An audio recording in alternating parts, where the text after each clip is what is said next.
Now, as promised, let's return to that main news of the day, the latest jobless figures, which came out a little earlier, showing unemployment continuing to rise. It's now at its highest level for 17 years. Youth unemployment has also increased, with more than 1 million people now out of work. Well, the Office for National Statistics says the jobless total rose by 129,000 in the 3 months to September, and that brings the total number of unemployed people in Britain, as you see there, up to 2.62 million. Youth unemployment is at a record high. There are 1.02 million young people aged between 16 to 24 now out of work. Well, let's go to our business reporter, Dave Harvey. As you see, he's at Gloucestershire College, where there are efforts underway, Dave, to try to find some work for some young people there.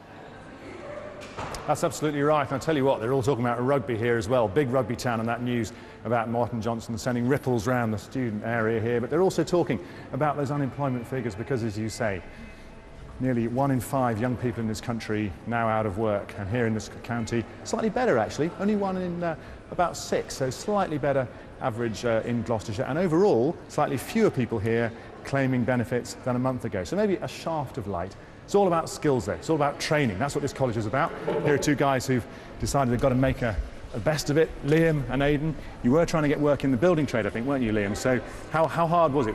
How much work is there in the building trade? It was a nightmare, and there was hardly any work in the building trade. So I went on to do my plastering course to get an NVQ. Now, you're doing a plastering course, you're doing it double quick time, aren't you? Yeah, 6 months. 6 months instead of 2 years. Aidan, what was going through your mind? You're thinking, I just can't carry on unless I get a bit of a skill? Get a skill to get a job and then earn some good money, basically. So what's the feeling like on building sites around the county? You see a certain amount of work still going on, but... Well, the work seems to be drying up at the moment. There's not much about it at all. One of the things I'm hearing is that it was better like a year ago, but through the summer it just seems to... Piddled out a bit, yeah, basically. Work seems to be drying up. So you're doing this course in 6 months' time. What's the hope? Obviously you'll get a job. Well, you think there is work? Yeah, hopefully there's work out there in 6 months. And you're hoping that it gives a sort of good message to employers? Well, basically a good message sends a good word like to the employers. I'm trying my best to get a job and learn a new skill. So Liam, you're pretty handy. How's the plastering going? You enjoying the course? Yeah, it's real good. I've got a lot of mates here as well. And it's certainly pretty busy here today. I talked to one woman this morning who has just got a job, so there's some light in the end of the tunnel, isn't there? Yeah. OK, listen, good to talk to you. As I say, here in the UK, it's about 1/5 of young people are out of work. That's half the number in Spain. But before we get too complacent, it's twice the figures in Germany. Dave, thanks very much for now. Dave Harvey. Well, let's continue to talk about these figures today. Rajiv Dey is the founder of Internships, which creates opportunities for students and graduates to connect with start-up businesses. He's come in to talk to us, and we're very grateful for your time. Just tell us a little more about how your organisation works. Sure. So internships.com is a platform online which connects students and graduates to work placements in startups and small businesses, the kind of companies they don't normally come across on campus. It's not the internships in banks and law firms. We say do an internship in a startup or small company. And in terms of that fitting into the broader picture that we're looking at today, I mean, these figures are incredibly grim for that particular sector.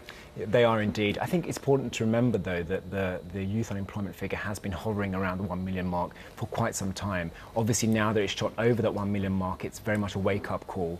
And the fact that we're facing one of the highest levels of graduate youth unemployment in well over a decade is startling. Everyone is trying to unlock the puzzle here. There's a lot of talk about apprenticeships.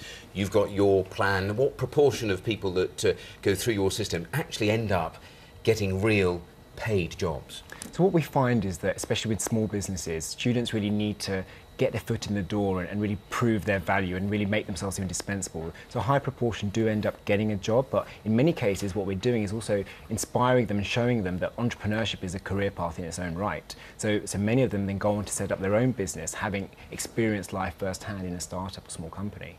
I mean, we've heard more broadly politically about volunteering. Is the problem here with just the grim economic backdrop that we're creating a whole new class of people who are effectively working hard but actually not working for money? I think it is a challenge. Obviously, right now with lack of work opportunities, businesses are being pushed to take on more people. And it is important that it's a bit of a catch-22 situation, because employers are saying you need work experience. Without work experience, we won't hire you. And so it's important that students find ways of upskilling themselves, whether that be through volunteering, through doing internships. And not all internships are unpaid, and if you do an unpaid internship for a short amount of time, do make sure you're developing your skills and you have that discussion with the employer about what are the future prospects for you. OK, Rajiv Dey, thanks for your time. Thank you.